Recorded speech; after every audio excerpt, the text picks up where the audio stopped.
get that going. Welcome to March Mastermind. It's great to have you guys all here today. I know for some of my mastermind people, they are on their way to a conference today, so I don't know how many of them will actually be on. They all many of them shot me an email and told me they would catch the replay. For those of you who are on the mastermind, which it looks like it's just Barb right now, do you want to share your wins this week? Unmute yourself. I get the power of building an email list. Yay! I get the power of nurturing a group of people who are interested in the subject matter of my book and collecting them all together and keeping conversations going with them. Yay, I'm glad to hear that. So I know you've been a little bit lost along the way, so I'm glad it's kind of clicking. And yeah. That's why we do that, why this funnel class lasts 6 months. I'm actually going to try to do one later this year that's 3 months, and I'm very hesitant about approaching it in such a small amount of time because there really are a lot of elements to it. And but it's good because now I know it took you were in month 3 and it has clicked, so that's awesome. And we're actually going to go over a funnel today, like that basic nurturing funnel. Yeah, I looked at the category that my book would be under, and there's 1,200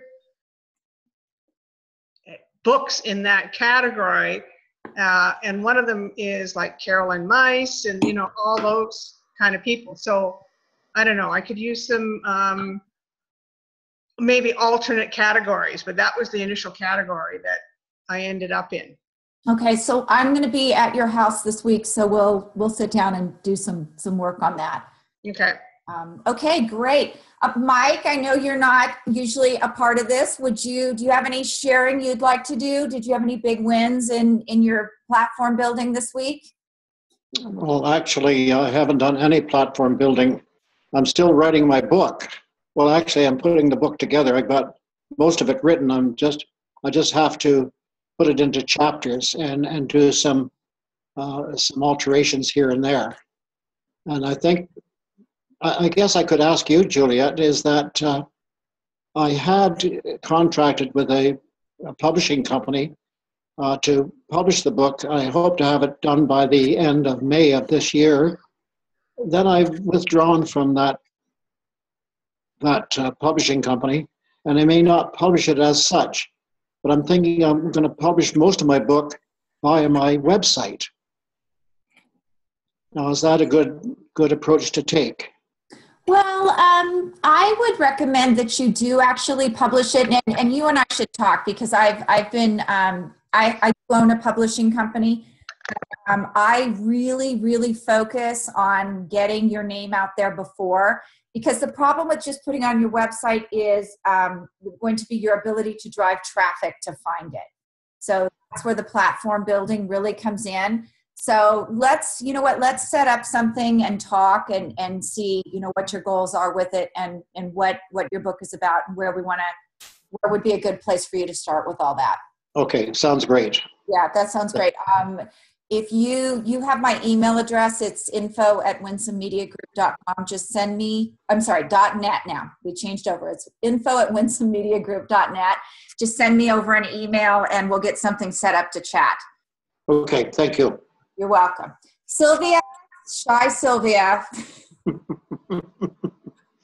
Okay, she has no wins she'd like to share this week. We're really glad to. Well, I do actually. Oh, she's there. Yay. Yeah. I mean, I'm not as shy as you would think. I used to live in Europe and I used to have an internationally broadcast radio show. Wow. You certainly have the voice for it. You've got a really nice voice. Thank you. The only problem is the book that I'm writing currently has nothing to do with what I built my platform on in Europe. It's a total departure from my normal audience. Oh. So I've set up a Facebook page, and I'm starting to garnish and gather people onto that Facebook page and and posting regular posts that deal with the topic that my book is about. And I'm starting very slowly and carefully. I mean, my book is completely finished. It's been finished for 6 months. Oh. But I've already published a book, and the book was based upon the information that I offered in my radio show, and that book went nowhere. So learning from that mistake, I decided this time around, I'm going to do it a little bit more carefully and more thought out, which was why I discovered you and discovered a few other people. And now I'm just kind of gathering information, trying to come up with the correct strategy to make the most impact. Great. That really, I'm glad to hear that, because there are a lot of people out there who rush into it and they don't realize that, you know, this isn't an instant gratification process. It takes time and being able to produce content and gather. So good for you. Good for you. We have a guest today. I'm going to go ahead and go. If you guys could all mute yourselves, except for Kim. I'm going to pull up the, well, I thought I was. Hold on. Of course, we have a little bit of, get this up here and share. We're going to go through a PowerPoint today with my guest that we're having on. And where is, I think we put it in here. I got a new computer, guys, and it's really killing me. I don't know where anything is. I don't know if you've ever experienced that. I just emailed it to you. I know you did, and I didn't have it up, so now I think it's up. Let me see if I can get to it from desktop. Okay. Let's see, slideshow from the beginning, and that from there. Okay, so my new computer doesn't like me much.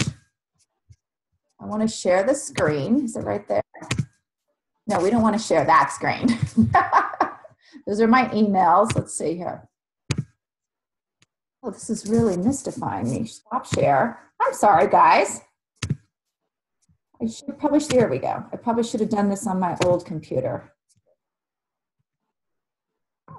Not doing it. Kim, do you want to pull it up on your end? Except you don't have the graphic in that the last graphic that I added. I don't know why this is not cooperating. Share screen. Mastermind call. And some. I can share if you want me to. No, hold on. I'm just going to open it from here. Can you guys see it now? No. No? Yeah, I do. Mastermind. I see your desktop. Yeah, you Does it got say welcome beginner funnels for high impact audience? No. Yeah. Oh, No. So go back out and hit share screen, okay. and then just hit the PowerPoint. Hit the PowerPoint. That's, okay. Can you see it now? Nope, still see you. Okay, I don't understand this at all. I should have done this on, okay. PowerPoint is up. Okay, you may have to share it at your end, Cam. I don't know why this is not cooperating. Okay.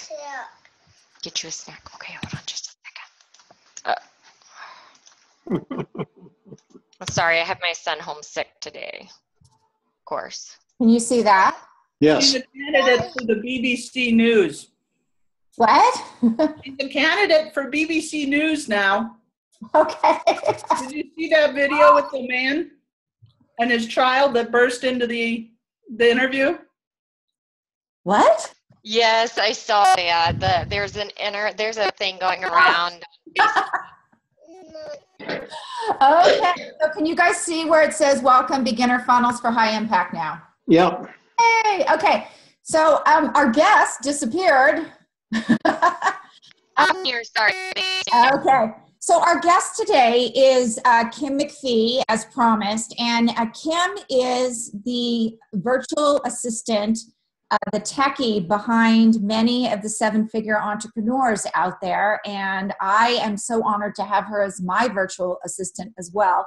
And she does amazing work with funnels, which For those of you who are guests, everybody who is in the mastermind right now is that's on the call is part of our bestseller funnels program, where we actually teach how to put together marketing funnels.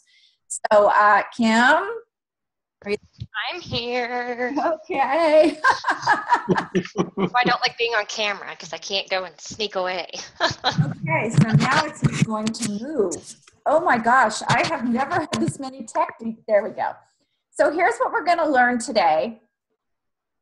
We're going to talk a little bit about why sales proof. What happened to that? Trump's social proof. Marketing funnels and why you need them. Funnel components.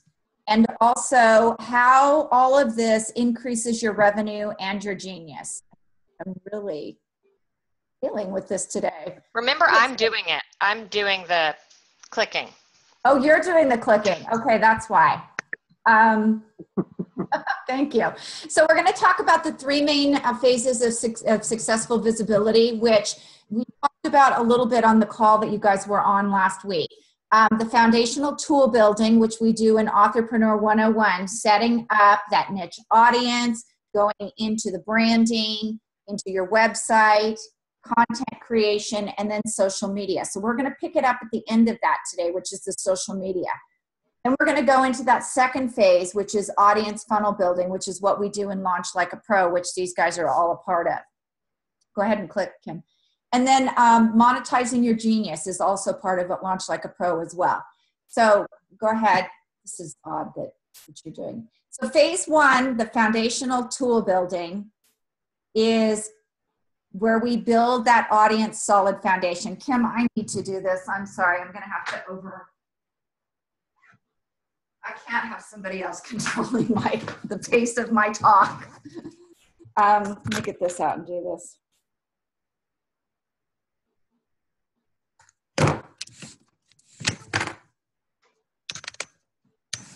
Okay, sorry guys. Figure out You didn't hear me. I said, you can request remote control of my computer and then you can do it. Oh, no, I did not hear you on that.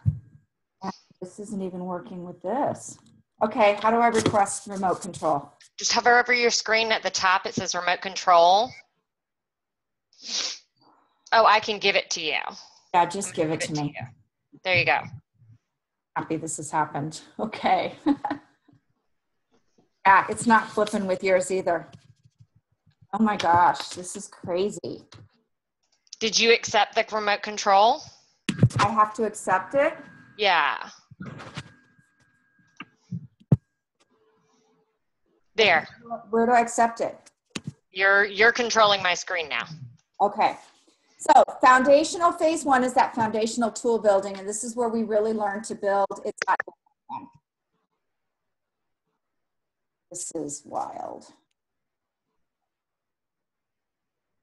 All right, so that foundational tools are the niche building, branding, your website, content creation, and social media, and really being able to bring all of this together in a step-by-step process that makes sense and that one builds upon the other.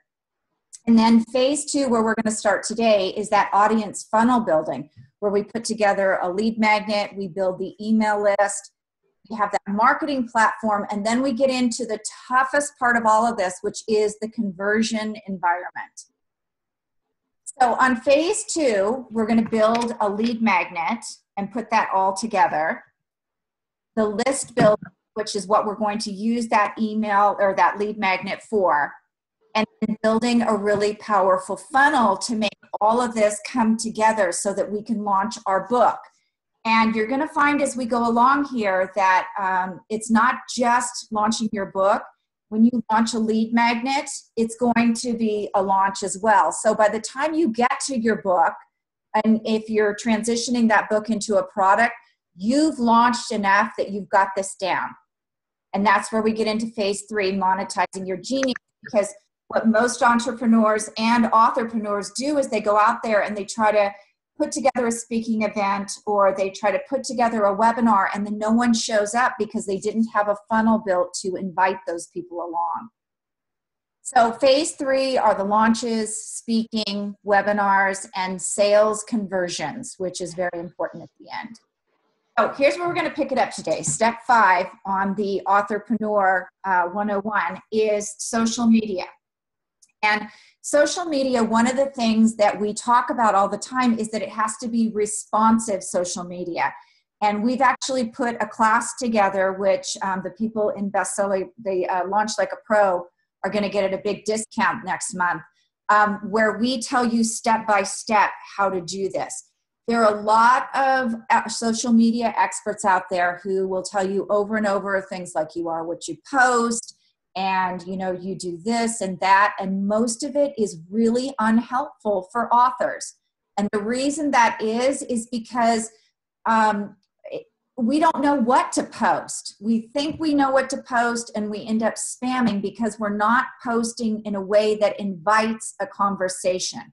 And that's what all of this is about along the way, is being able to start a conversation, build a community around what you do, build a following around what you do, and then bring those people in through your lead magnet into your email list. And that email list is crucial for your launch. Amazon has changed so many of the rules back in late 2016 that pretty much your list is the only place where you can effectively do a pre-launch now. So response-driven content is really the key here. And that's being able to ask questions, get answers, start conversations, do assessments, everything that, of course, starts a conversation. One of the things that happens on social media a lot is we're talking at people instead of talking to people. And that is really a key element of this, is being able to talk to people. The reason that I say sales proof trumps social proof is that social media experts are always saying, likes and shares, that's the way to go. That's your social proof. If everybody's liking what you're putting up there, that means that, they like what you do. And if they're sharing it, then they want to share with their friends what you do. Unfortunately, at the end of the day, a lot of times social proof doesn't add up to us actually selling anything. And I know for my people who are in the bigger program that are selling programs, that's really a problem. For people even selling books, that's a problem. You didn't write your book to get a whole lot of likes and no reads and reviews, right? So that's where the response-driven social media comes in, and why it's so important to use that, because at the end of the day, we want sales. We don't want likes and shares. So likes, shares, and tagging, they're self-promotion is basically what they are. When we have self-promotion versus response-driven engagement, and I know you guys have seen this, the self-promotion is, I'm wonderful, my programs are wonderful, and go read my fabulous book. Response-driven engagement is more about, I have something that I'd like to share. I'd like to bring you into my world. Let's have a conversation about how this topic affects you. If you're someone who teaches like I do, it's about finding that skill level and letting people evaluate their skill level and see, what they need help with.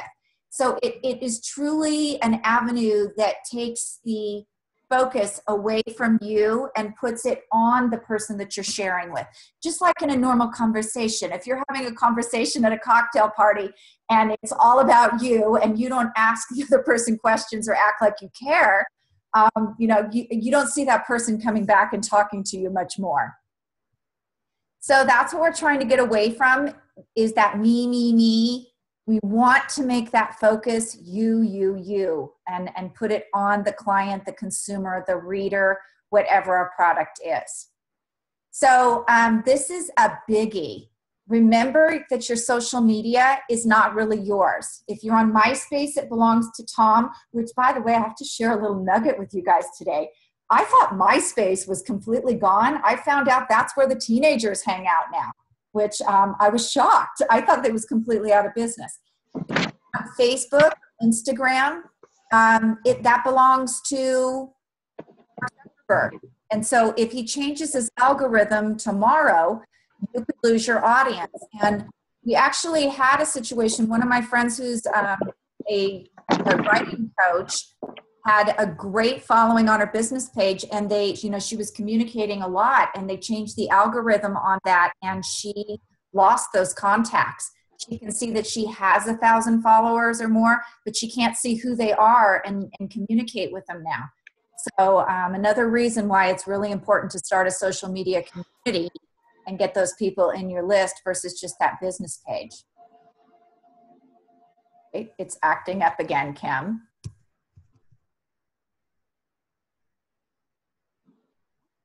You should just be able to click. Yeah, I'm just clicking. This is great. You're good. Hmm? You're good. It says you're controlling my screen. There you go. So much for my new computer, huh? So what we're going to want to do with this is we're going to be leading that prospect from social media into your list for lead generation. And that's where the beginning of the funnel starts. So, and this is the old one. We actually had the funnel on here. I'll bring the funnel up at the end and show you guys since it's, Kim, this is the old one. There's supposed to be a funnel right here. So the lead magnet funnel is the way you do this and lead people into sales conversions. That begins with a lead magnet. Now, a lead magnet is just a valuable piece of informational content that someone would exchange for an email address. And I don't want you guys to get really caught up in this. I know my group has already put this together, but this is something, it can be so easy. It can be a checklist. It can be a blueprint. It can be a mini ebook. It can be anything that would be valuable to someone reading or someone that you want to bring into your realm. I don't know what your topics are with Mike and Sylvia. I know what Barb's is, but with Barb, if she put together a checklist of, things that had to do with energy clearing that would interest people.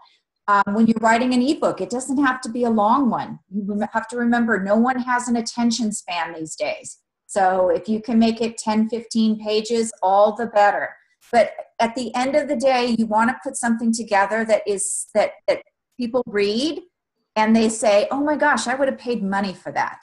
So you want to be able to give them really good content.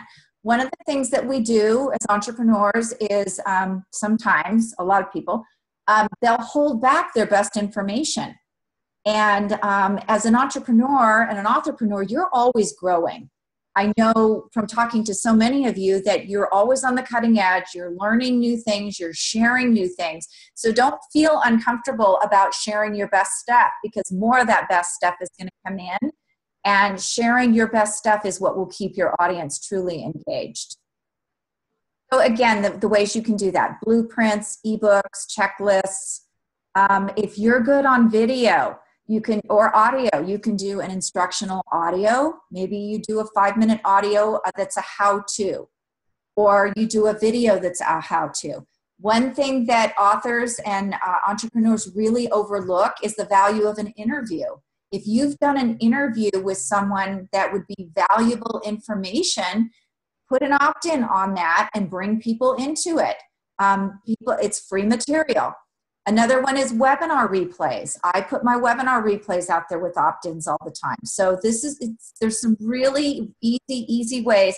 And I don't want you guys to get locked into thinking that you have to be creating brand new content all the time. For someone like Sylvia, I bet Sylvia has other content that she can repurpose. And that's a great way to do it too. You can take an old audio and break it down into 5 tips with an ebook, or you can break it down into just 5 tips to post on social media. And then if you are someone who has a membership site, you might want to offer a free demo or a trial offer, a 30-day trial offer. The other thing is you can take old courses, instructional courses, modules, mini classes. I had a program that I sold almost 2 years ago, and we made it into an actual giveaway. We gave it away and had people opt into it. And it was a 28-day platform building program. and it was short, sweet. I think it was 4 15-minute videos. And we gave that away because it was not obsolete information, but it was very basic compared to what we're doing now with the more complicated formats. So all of those types of things are good formats that you can use for a lead magnet to bring people into your list, off of social media and into your list. So that lead magnet goal is for you to be able to provide information that somebody would have paid for. One of the things that authors do frequently that I don't think is very effective is the first chapter of their book. And I try to get you guys to stay away from that because the first chapter of the book usually doesn't establish you as an expert in what you're writing about. Something that is a blueprint or a checklist definitely establishes your expertise. So the lead magnet setup. This is done via a landing page or an opt-in page. This is where we've talked about in the Launch Like a Pro class that you can do this. We use Lead Pages, but there are other platforms out there. Kim, do you want to jump in here with the other platforms out there besides leadpages.net? Or what else do people use out there? Yeah, so a lot of people use ClickFunnels as well. Those are the two main sites, platforms for building your opt-in pages, sales pages, and everything. It really depends on what you're planning to do with it as to which one you need. What about Instapage? Because it's fairly simple to put together an easy opt-in, and you can deliver your freebie straight from there, as well. So those are. Oh, sorry. Kim, Sylvia's asking, what about Instapage? I have not heard of Instapage. I've heard of it. I don't really know, Sylvia. It has all the bells and whistles you need for all the marketing you're going to need. I think it does actually. Is that what you use? Well, I'm looking at it in combination with SurveyMonkey and MailChimp because what I've developed is a series of assessments to help people quickly figure out what it is they're supposed to do with their lives. So many people are wandering around and have no clue what it is that they're most talented and most able to do. And my business partner and I, we've spent the last 4 years developing a series of assessments that quickly helps a person figure out, this is where my talents lie, this is what I'm actually called and I have a special gifting to do in life. Okay. I'm actually going to suggest a different platform for that. And when we get to it, I'll tell you why. SurveyMonkey is great for amateurs. Okay. I know you're just getting into it. So, but the one that we use in the marketing world, the internet marketing world, is something called Smart Biz Quiz, and it can be used anywhere in your funnel. It gives you the results. It gives them the results. It has and it integrates with MailChimp so that you can actually segment your list based upon their answers. Yeah. So it's a much better assessment system because it gives you a heads up about who they are, where they're at. So MailChimp is a little bit more one-sided. It gives them the assessment, but it doesn't give you the information you need to be able to close a sale. Okay, so what was the name of that again? It's called Smart Biz Quiz. In fact, if you email me, I will get you a link for it because I coach with the person who runs that, and she's given clients a special discount on it. Okay. And here's the other thing too. If you upgrade to the larger program, which I believe is actually less per year than SurveyMonkey, you also get some high ticket sales training. And the training on this program is amazing. They give you a tour through it. Like you get on the phone with, I think it's Deanne or Katie, and they actually walk you through how to use it. So it's a pretty incredible system. So anyway, on to this. So landing pages, opt-in pages, those are some avenues. We use leadpages.net just because it integrates with so much of what we do and with what we have. I've used ClickFunnels before. ClickFunnels, I think, is really expensive for what it is. It's like almost $300 a month. Yes. When you get up to that big program. And we used it for a while, and we didn't think that it gave us the value that using lead magnets and lead pages and Infusionsoft gave us. So, and I'll also say that this lead pages is $297 for the year for the basic package. Yeah, it is. And Sylvia, I don't know if you do any speaking, but if you upgrade to Lead Pages larger program, you can get a texting opt-in, so you can have people opt into that Smart Biz quiz from anywhere, which I find is a really great tool to build my list. Okay. So the landing pages, again, you're just providing information that somebody would have paid for, and I just wanted to show you a different opt-in than the one before. So it's the downloading the blueprint. And then here are the must-haves when you put your lead page together. You need a great headline, and if necessary, a sub-headline. So if you have the name of a webinar and then it has a subtitle, you'll want both of those on there. You want a description of the offer, and if you're not a good copywriter, definitely invest in one. I will tell you that Kim can laugh at me here, I'm horrible at copywriting. I used to be in advertising, and everybody in advertising, all the copywriters there, they want to write books, and they can't because they're used to writing sales copy. And for us mere mortals who write books, I can't copyright. So it really is a particular skill. So if you don't have that skill, invest in someone who does. You want to always have a call to action, and in that call to action, you'll see where it says, yes, give me access. The reason we have that is you need to give people the specific instruction what to do. And a lot of times this will get lost in the shuffle, so be sure and tell them, click here, give me access, whatever it is, and make that button really stand out. And then you need to have the clickable button as well.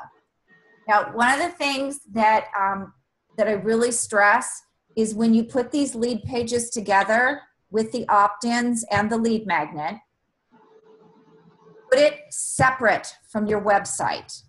And here's why. It's okay to have an opt-in on your website, but if you're going to run a campaign and list build, put it in a separate place, because when people come to your web page, it's busy and they can get lost.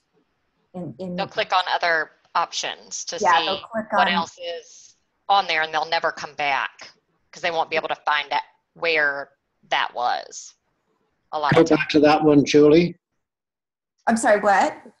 Go back to what you just said and Kim responded to. Oh, okay. What I said is make sure that you have your lead magnets from separate pages than your website. Don't put Thank you. Right? So and just so everyone knows as well, like for Juliet's opt-in pages, it's always julietclark.com/blueprint. That is going to take you to a sub page, or it's going to take you to a separate page from her website. You're not going to be able to go into her about section or anything like that. It's a one-off page from her website. So as long as you have WordPress with lead pages, you can actually there's a plugin that you download that you can mask to have what we call prettier links from lead pages. Thank you. Does that make sense, Mike? Yes, thank you. Okay. So maximizing the conversation, there are ways that you can bring more attention to your lead pages. One of them is by adding a video or an image. I usually don't add video unless I have a big product launch, because I want them to get used to, oh, there's video on this one.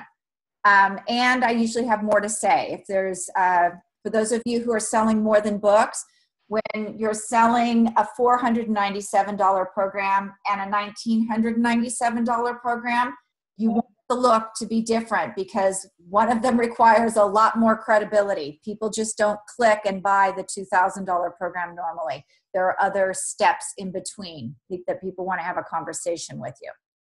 Again, you want to have this separate from your website so that people are dedicated to clicking in. You always want to have this opt-in that give me access, what's called above the fold, so mobile users can click in.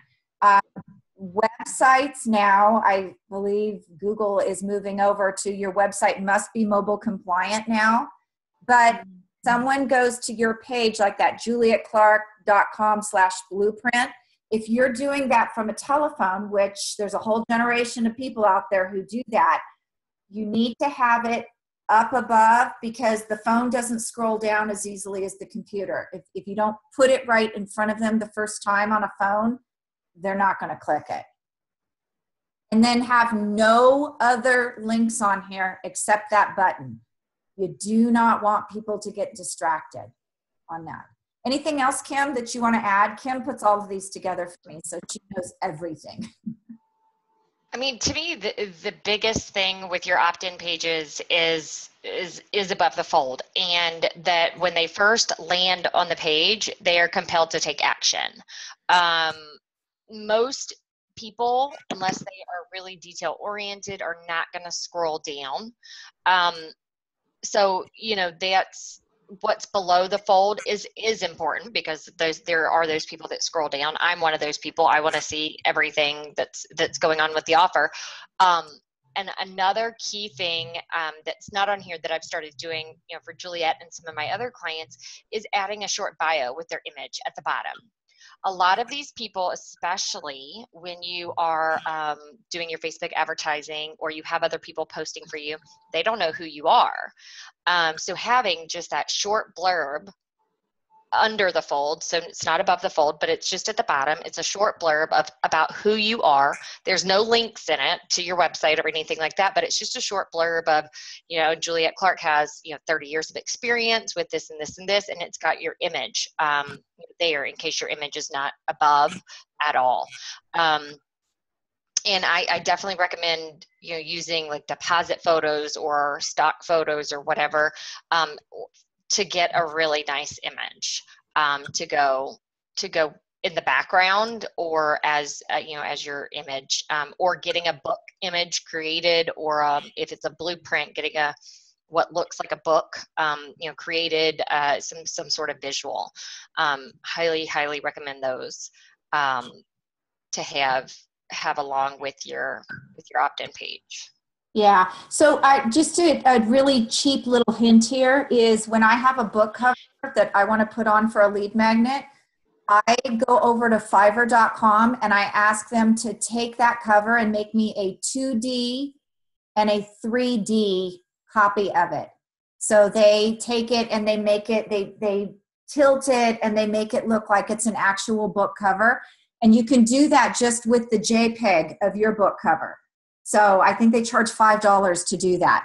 And that's an excellent way because it looks funny when you just take your actual book cover and put it on a lead page like this. But if you go over and have that 2-dimensional or 3-dimensional version made, it's cheap and it looks a lot better on it. So this is actually the final entry point. Hold on.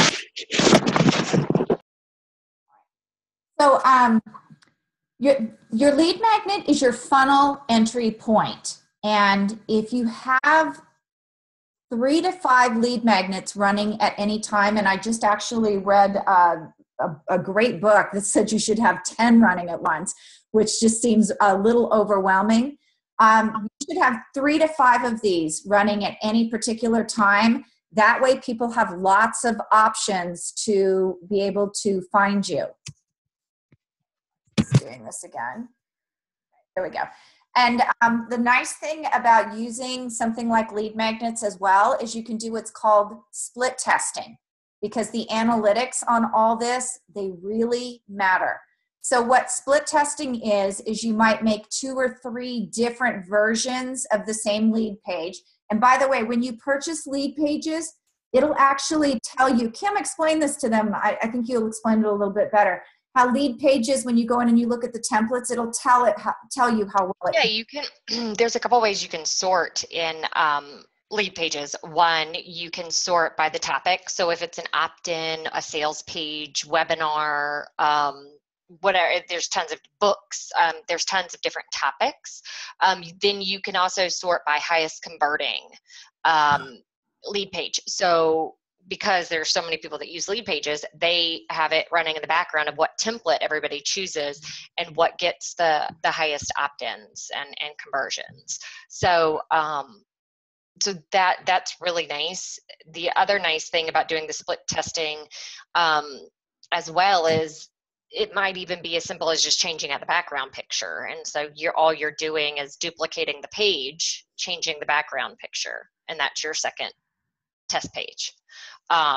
So that's really easy in lead pages as well, is just to duplicate the page. So all your content's there and just rearranging it or whatever it is you're going to do to test a different page.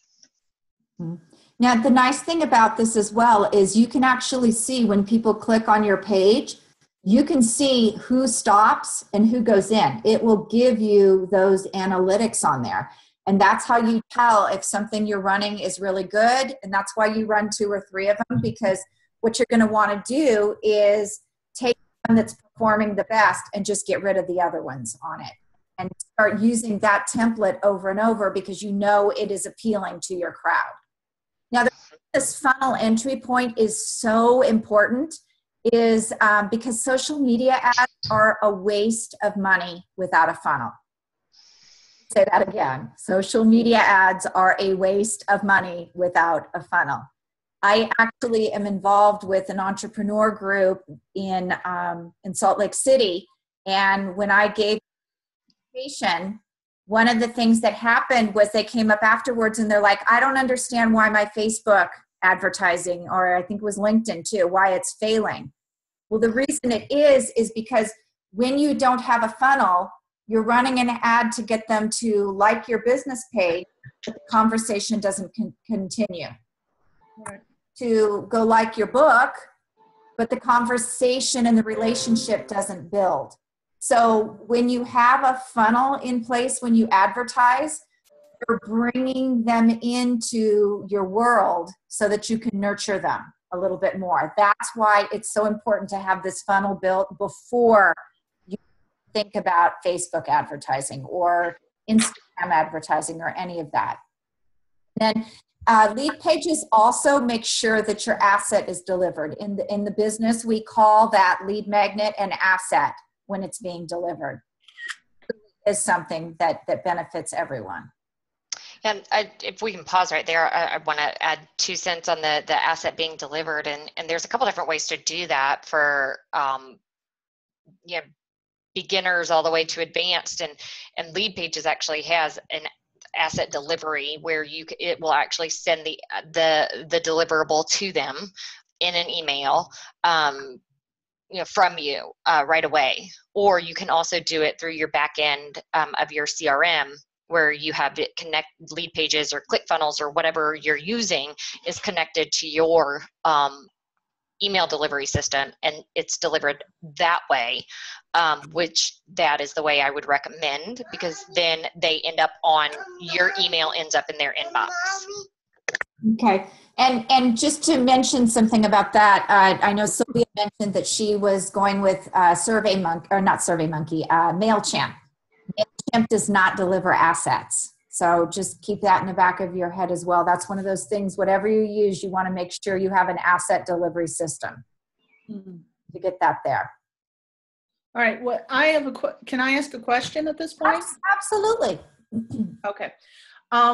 Research that I have done has shown that if you offer 2 options at the click-in phase or the opt-in phase of your funnel, that you get 40% more conversions than if you only allow one option.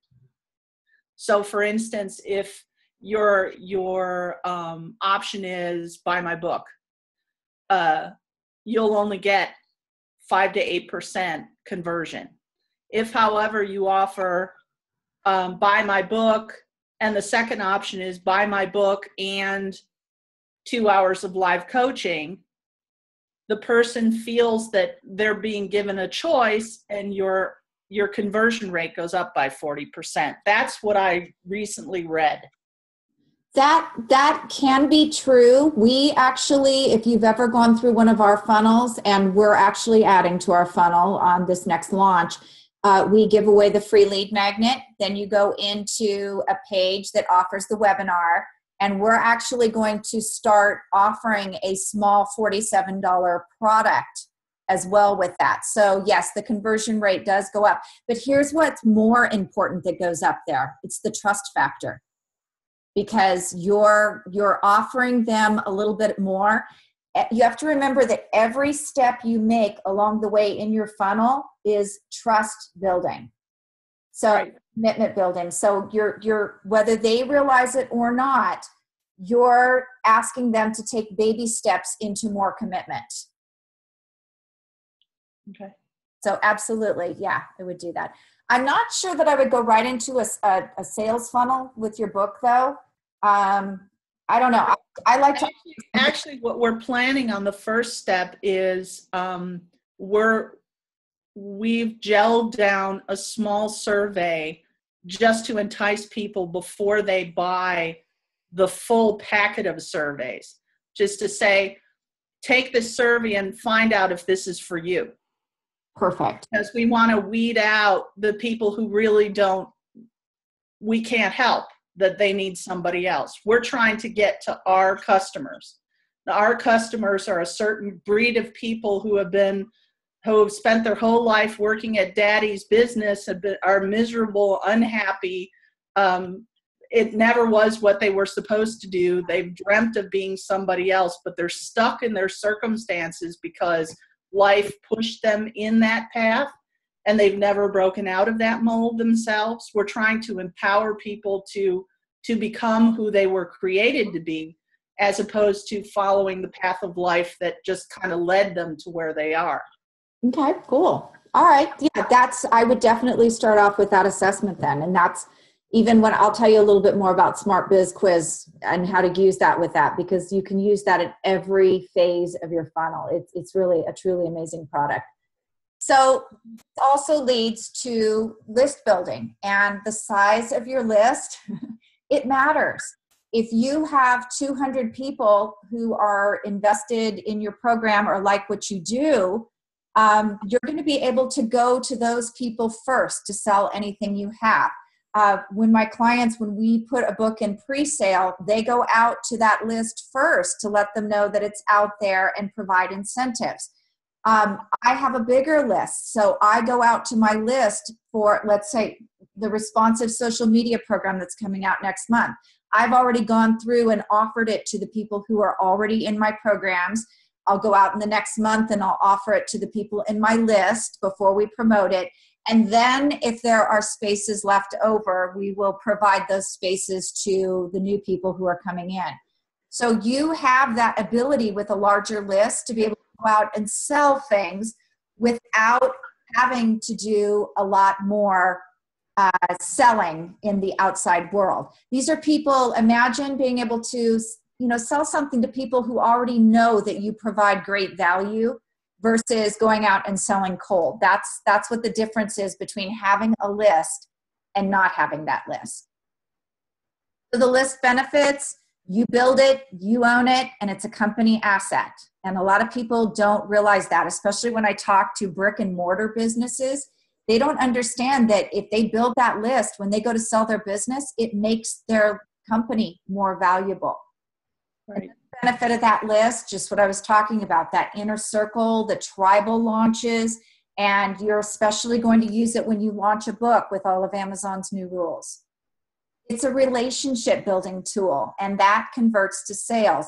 Anytime that you can take someone off of social media and into your list and nurture that relationship, you have a higher ability to close the sale.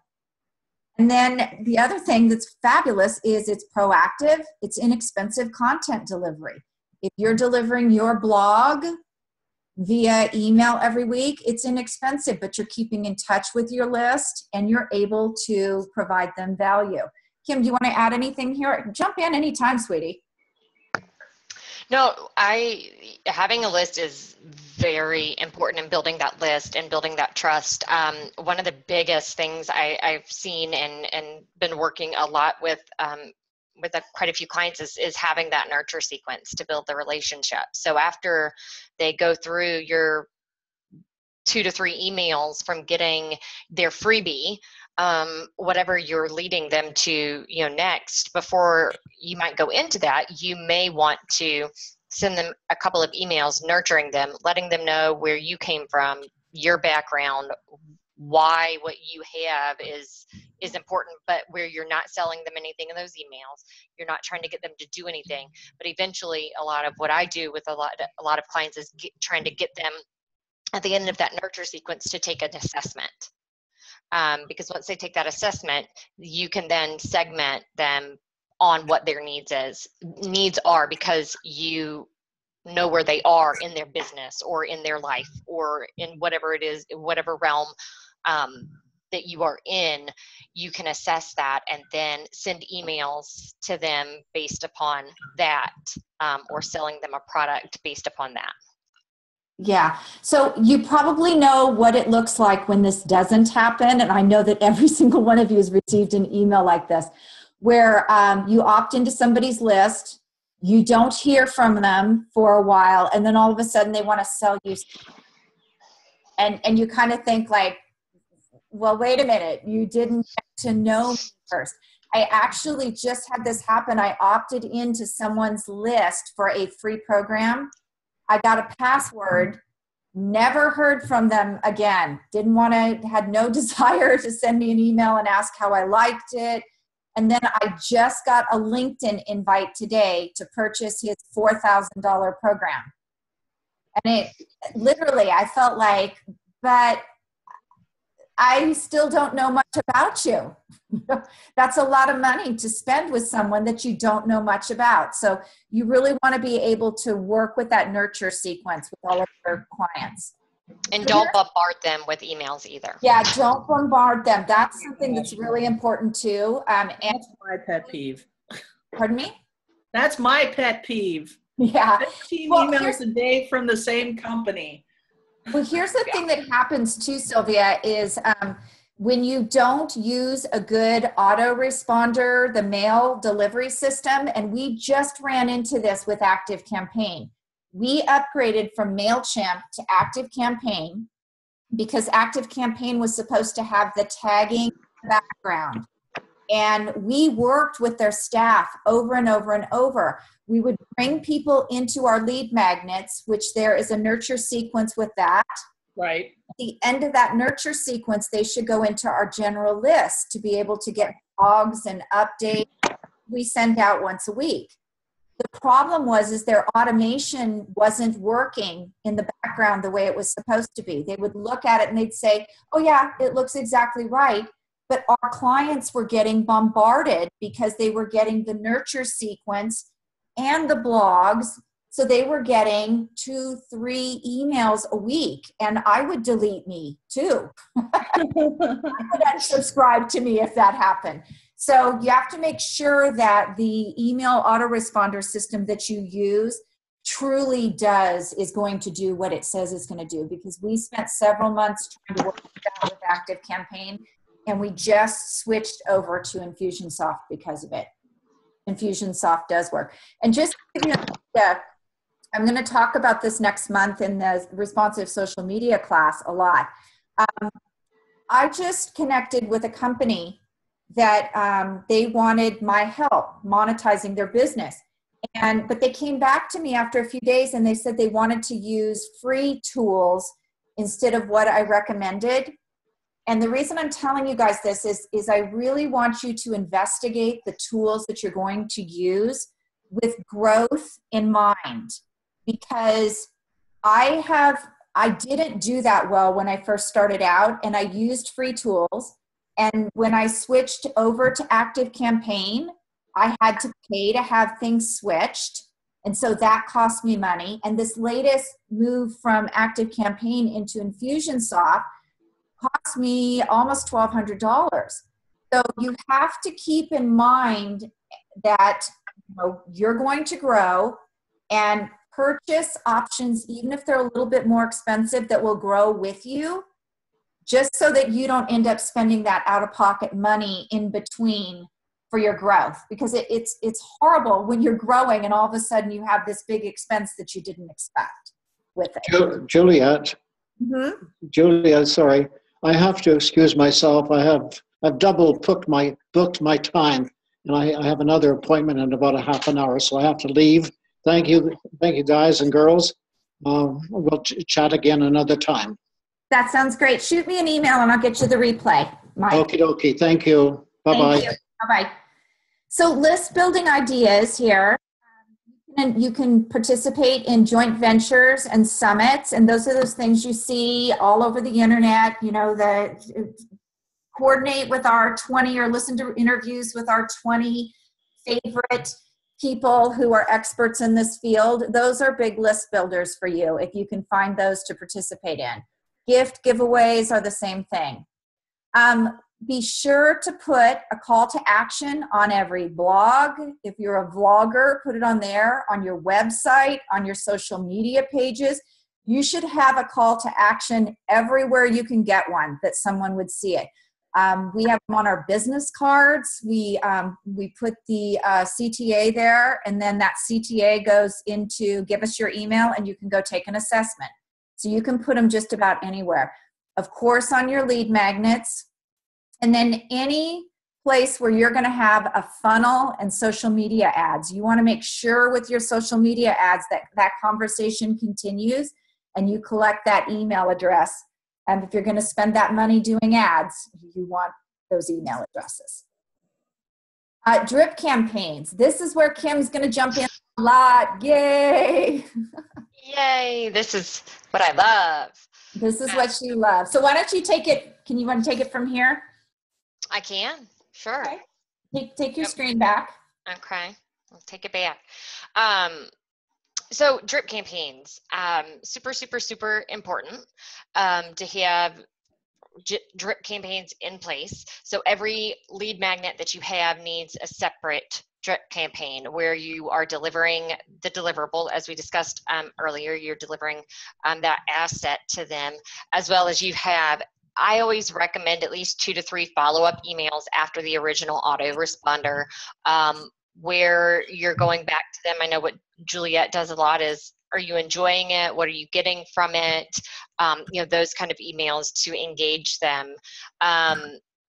Always end with a tag into the general list, as we talked about earlier. As soon as they go through the drip campaign, if they are new to your list, they're going to go into your general list where you send them their newsletter. Now, if they're new to your list, this is one awesome thing about Infusionsoft is once they go through, if they are brand new to your list, which means they've never seen the nurture emails sequence that you have, you can actually put them into that sequence next. And then after that sequence is done, they go to the general list. But if they complete that drip campaign of that freebie, and at the end they already have the newsletter tag, well, you know that they've already gotten your nurture, so therefore they stay on your general list and move out of that campaign.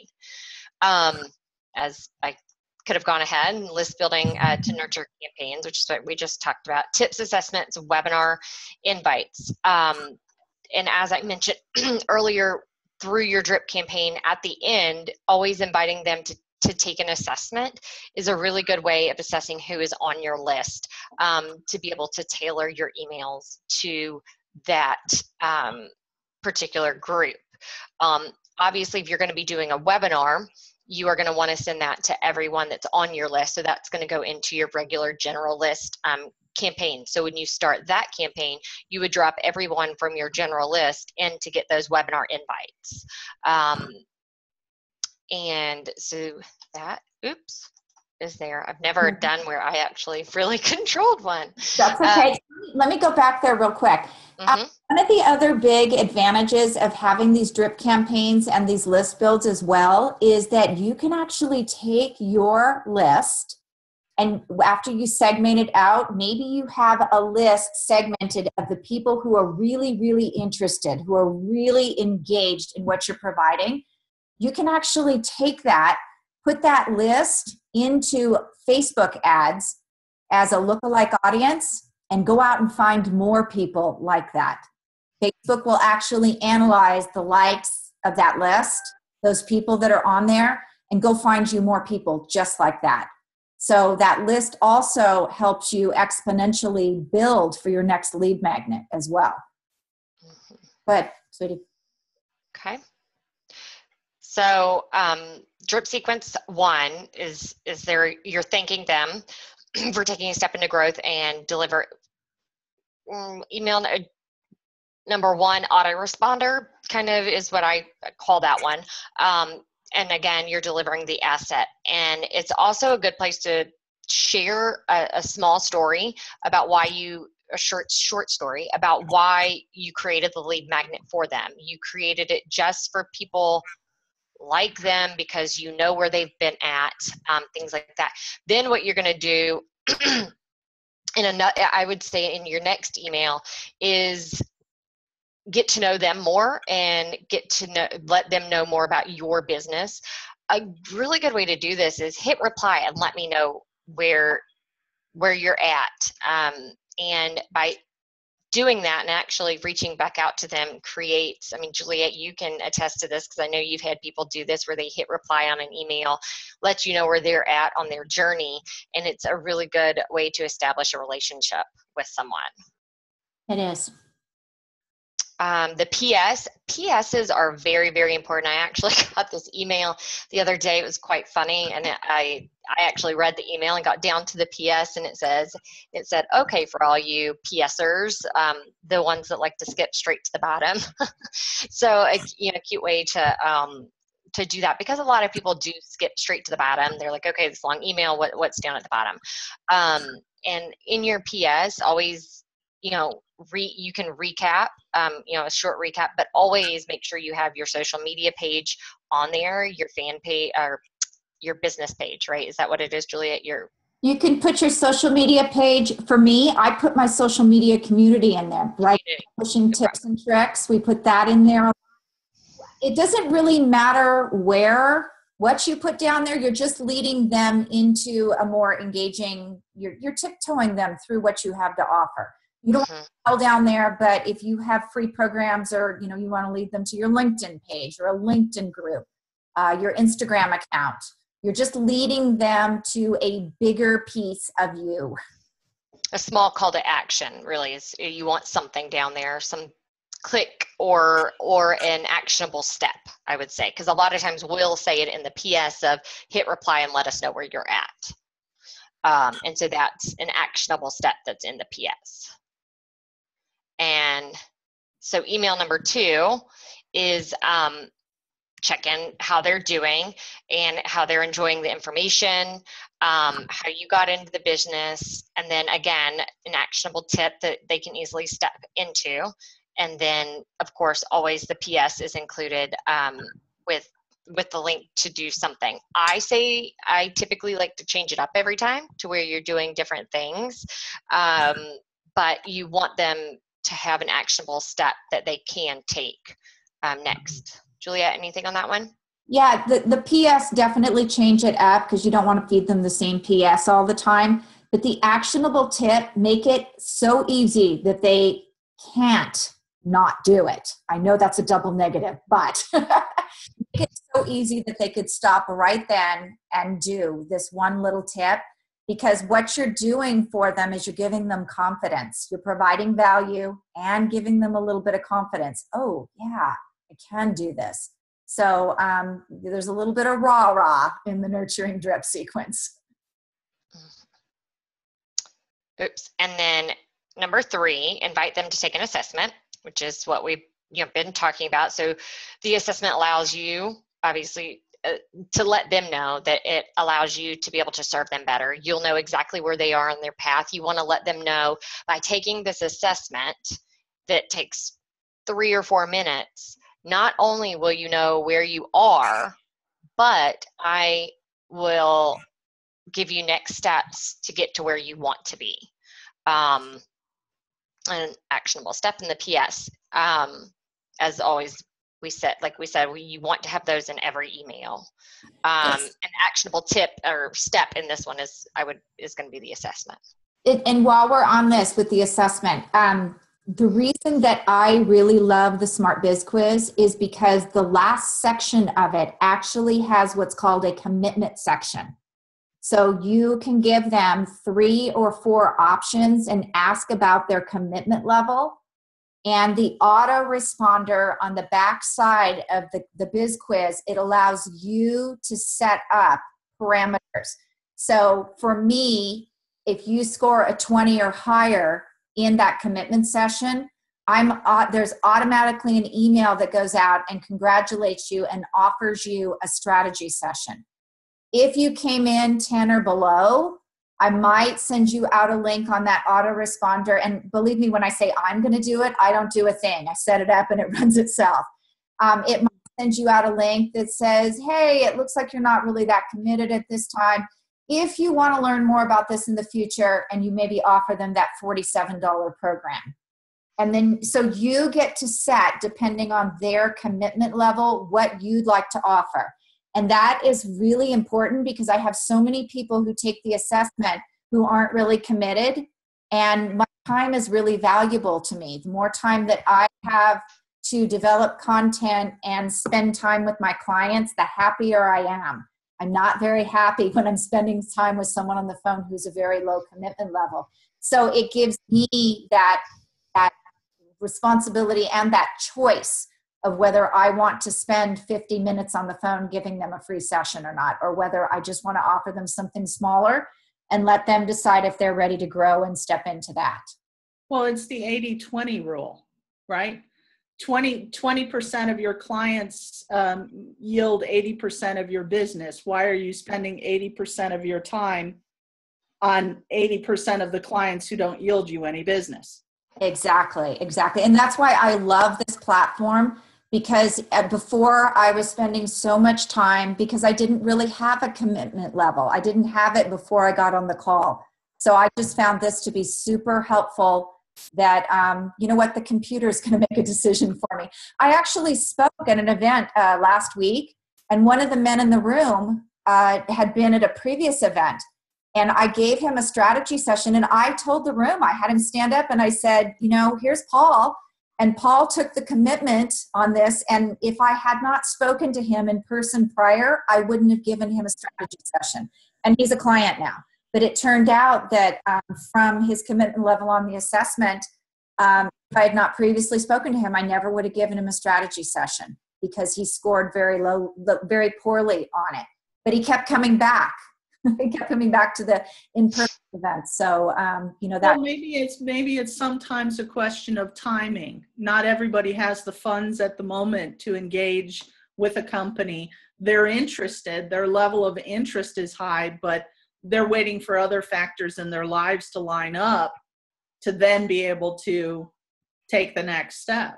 Yeah. And that's, that brings me to another point on this. This assessment also integrates with Infusionsoft.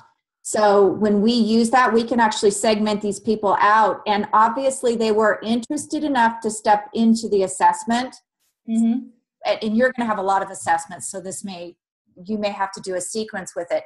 But if they're interested enough in that, we can offer them something smaller or bring them in on a special offer at a later date too. So there's a lot of things that happen with this that I really love that I wasn't getting before.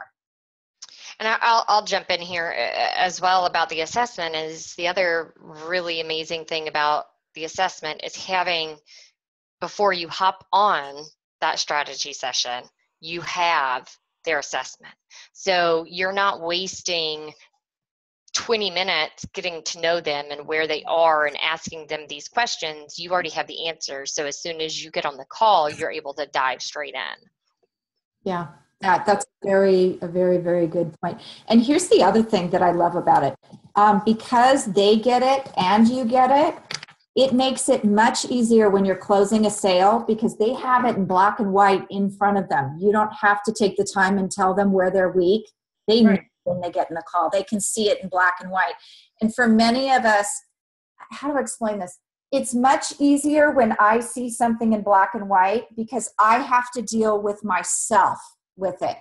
If I'm on a call and I say, you know, hey, Sylvia, you're a little weak in this area, I think your tendency is to kind of maybe shut down a little and get defensive. No, I'm not. What are you talking about? No, I know, but I think a lot, I wasn't saying you, but I'm saying. No, I was kidding. I just got that. So, but a lot of people do. So that kind of saves that from happening as well, because I have to deal with myself on it. And I don't, you know, you don't have to tell me I'm weak. And you don't have to tell me I don't have a sense of humor and didn't get that. Okay, move on. Tagging. Tagging is something that I love. The clients I have, most of my clients have Infusionsoft, just because I highly recommend it. It has amazing capabilities when you are tagging someone based upon things that they do. They clicked on this link, they watched this training, they opted in for this, they scored this on their assessment. There's so many possibilities with tagging and segmenting your list. So obviously, no matter what CRM email marketing system you're using, you want, as soon as they grab your offer, if it's a blueprint, you want to be able to tag them, or at least be able to put them on the list for those email marketing systems that don't have tagging, which I think most of them do now. Right. But my recommendation is to make sure they're on a list with, you know, opted in for blueprint. And then typically you can send some sort of, you know, a couple of emails to them based upon them being on a list or tagged a certain way.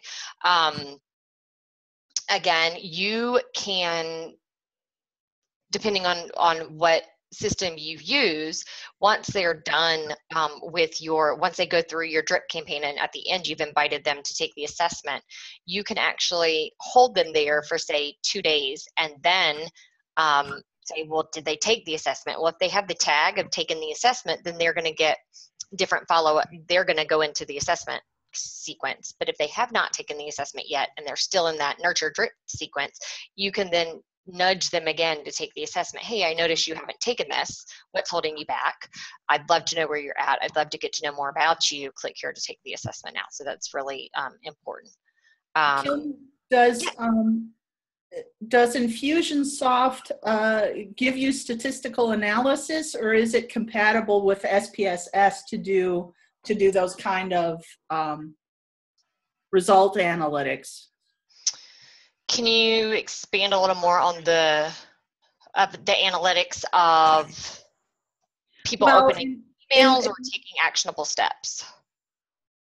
All right. You're just talking about in terms of the statistics for the marketing, right? Mm-hmm. I'm looking at finding a system that allows me to take the results of the surveys and do statistical analysis on those. Yes. So here's one thing, and so the person who has developed Smart Biz Quiz, she's actually one of my clients as well. It's Juliet. So I know, oh my gosh, I literally love Smart Biz Quiz and Infusionsoft together. And the things that I can build. Juliet has just switched over to Infusionsoft, so we are just gearing up with her assessments. But with Smart Biz Quiz, because typically most people have 5 sections and then a commitment section, you can have more, you can have less. But what it does is, inside of Infusionsoft, because of the integration, you can actually say, okay, someone scored less than this here and higher here. You can segment by any numbers. You can segment by how they answer at the very bottom. There is, so for example, for Juliet, I'm new what do yours say? I'm new to being an author or entrepreneur. I'm established in my business. So you have 3 options. We call them quiz options. You can actually take those and segment and build out your list based upon how people answer on those questions. So yes. Does it take it to the point of being able to create scree plots and things like that, or no? What do you mean by that? Can you?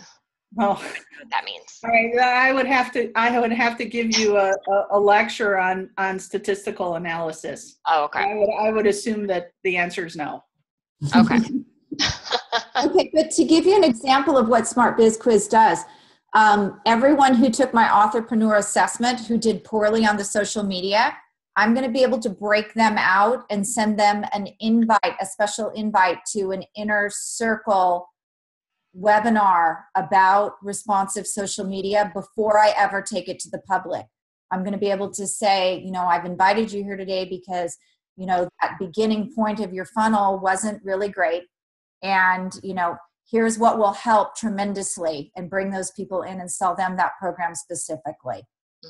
Already Okay. where they're very weak. And I suspect, Sylvia, that that's something you'll be able to do as you develop programs as well. Okay.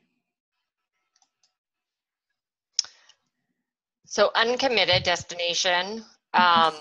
Juliet, you want to take this?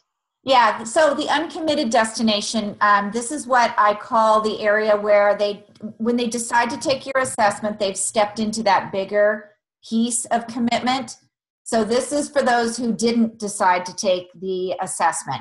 We offer them another lead magnet. We get them, if they don't take that, we get them into the general list for updates. And then we might try one more time and say, hey, would you like to sit down for a strategy session? So we have a lot of different options there, but we don't just stop the conversation there. It goes into, you know, we try to figure out where people are and how we can bring them into the fold, back into the conversation. So that's why it's so fabulous to have. What happened there? Did we mix up things? I might not have formatted that right. So this is the beauty of the Smart Biz Quiz, is it has a mind of its own. No, I'm just joking. It's easy to use. I will tell you, Tech Goddess is not something you would ever bestow on me as a title. I think that's an understatement. But even I can get in there now and I can set it up in 10 minutes. The training on it is incredible. They have an hour-long training, and they have them pretty much every day of the week, I think. And Every day right now, there's live office hours. yeah, so they call them live office hours, and you can hop in and get that one-on-one training, go through the screens, ask questions. The support on it is just amazing. You can upload your own. There's a whole training on how to formulate the questions to get the best response. And if you upgrade into the bigger version of it, you go once a month high ticket sales training, which is fabulous for learning how to close and integrate it in other areas. It has its own autoresponder that sends the results to you and the respondent, which we've talked about that.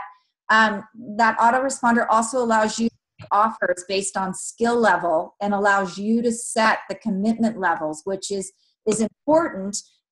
You know, I have mine set a little low right now. They're 20 out of 30. If you're somebody who has a ton of business come in the door and you just want those people who are ready, you might set it at 25 out of 30. So there's just so much flexibility with this system and how it allows you to work. And the nice thing about it is you can use it as a lead magnet. We're actually, during responsive social media, we're using the social media IQ quiz as a lead magnet. Or you can use it inside your funnel, inside that email nurture sequence, and you can use it before the strategy sessions to get a gauge on where people are at. So it's a tool that you can truly use any place in your funnel and be very comfortable with the results on it. Is this the same? Did you go backwards or forwards? Forward. Oh, this is the same thing. So you can set those. What happened? Hold These are the different levels that I have for my committed destinations. If you have a high commitment level, I offer a strategy session. If you have a low end, you can offer a $47 or a $67 program. Used to be you offered 97, but the prices are going lower and lower now. They're finding that more people will grab something priced at 47 or 67 than they will anything else. And I think that's it on here. Let me, Kim, if you could give me the screen, I actually had a funnel that was supposed to be in there. Let me see if I can pull it up for you guys and actually show it to you. This is the nurture sequence that Kim and I use for people who come right in brand new. Hold on. Okay, where did I put it? I thought it was in the funnels. I put it on my version. Let's see, freebie then assessment. See if we can bring this up and show it to you guys. Share screen. We're going to try this sharing screen thing again. Kim, we have to sit down and figure out why this isn't working. Yeah, I don't know. This is the second time this hasn't worked. Okay, can you guys see it? Yes. Yes. Yay! Just the PowerPoint it doesn't like.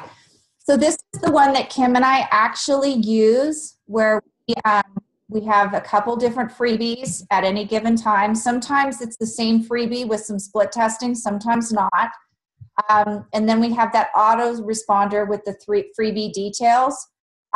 This is where we have, where my pointer is right now, is where we usually have those 3 emails that Kim was talking about. That we give them out there. And then we go into that, either on the 3rd one or the 4th one, into offering that assessment. And then we tag off into these areas where they took the assessment, didn't take the assessment. The emails go back over here, a couple emails inviting them again to take the assessment. Over in the took assessment, the high commitment goes into what Kim was talking about, the hit the reply. The low commitment goes into possibly that lower end product. If they're very high, we just email and say, let's chat on that. So any questions? Let's stop share. Any questions, guys? You came from the publishing industry and then you transferred over into the marketing advertisement aspect of it. Yes. I have been, because I've been doing a whole lot of research in advance of writing this book, there are people that are saying that you need to structure your book differently depending upon what you want to do with it and what you want to accomplish with it. Like, for instance, a book that sells you as an expert is structured differently from a book that's trying to encourage the reader to purchase a product. Has this been your experience, or do you have a different take on this? I just write. I think when they say you're structuring it to sell a product, you can put links in there. We just recently did that with a nonprofit that I worked with. We put in QR codes so they go to videos and make donations and things like that. I would stay more with the expert status book, and it sounds like you're going to do. I think I would go more in that direction for you, because that's where you can start monetizing from the stage and webinars, and you can eventually get to the point where that book is no longer sold. It becomes the hop into this webinar and get my free book. So the content of what's in the book describes the background information that people need once they have received the results of their assessments. Okay. So I really do not want to get on the roller coaster ride of traveling all over the world and teaching seminars and all of that stuff. We want to do an internet platform. Mm-hmm. We set up a school where people buy it, where they get onto the platform and they receive the teachings through access to the platform. That's exactly what I do. So yeah, you can do it either way. I go out and speak and do workshops. They're usually free workshops, and then I bring people into my programs. But I also, you were probably on those. I sell a lot more programs with webinars. It's just a different, so you don't actually have to go out and do those speaking gigs. I enjoy them because I get to meet people.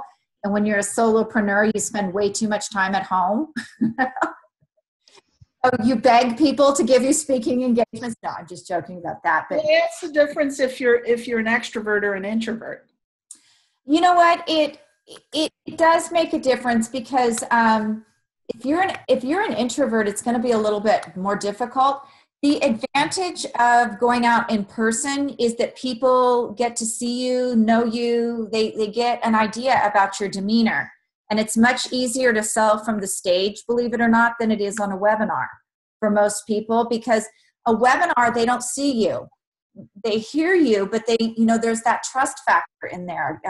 There's a lot more trust building that has to go on in a webinar versus on stage. So it's up to you. It's whatever you feel comfortable with.